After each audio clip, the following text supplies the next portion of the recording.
na dapat ay maging pribado ang kasal ng inyong anak na si Claudia sa pribado ring tao. Yeah, pribadong tao. Oo. Correct. Dito tuloy nag-ugat dahil nga, syempre, alam naman natin nag-post si Dennis na medyo nahiwagaan ang lahat, katulad ng ano ba yung pwesto niya doon sa kasal ni Claudia. Ang akala niya ay siya ang maghahatid sa altar. So, ang nangyari ay dapat ay father of the bride daw siya. Naging visitor of the bride siya. Ano bang setup nitong, ano inayos o inorganize itong First wedding? of all, no, yung latest na nangyari is just too much, no?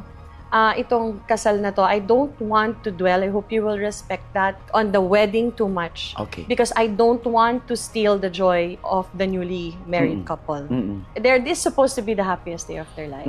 I will just ask you, were physically abusive. He has a very bad temper. And I'm sure maraming makakaalam nito, yung kung gaano siya nakakatawa sa mga tao. Yun ang opposite niya, Audrey. Konting walang bagay na away, manununtok na yan, mananampal na yan. My kids saw that. And the biggest physical abuse that he did to me was when Julia was a few days old. Kakapanganak ko pa lang sa kanya. Galit siya sa akin. Parang I complained about something. Naglalakad akong, I don't know why I'm telling you this.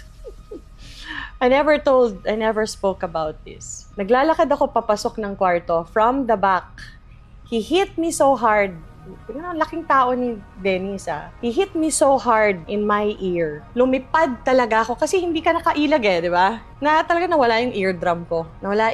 Julia was days old, okay? Like baby. Out to this day, I suffer that, Audrey. Wala akong eardrum It had to be years after. Totoo ba? Yeah, na-surgery yun. Kasi sa sobrang impact niya I had to go through a surgery that they had to recreate an eardrum, which they had to get a portion of my skull to make it a ganyan, to make it an eardrum. And to this day, my kids, when they remember that, only because nawala na naman yung graft yun parang gininaft yun And one infection of the ear, because I'm prone to that, nawala na naman yung eardrum, so wala. So every time I have colds, dito lalabas. Every time, I suffer it So every time my kids see that, they are reminded of what the father is. Dennis has a very explosive temper. I'm saying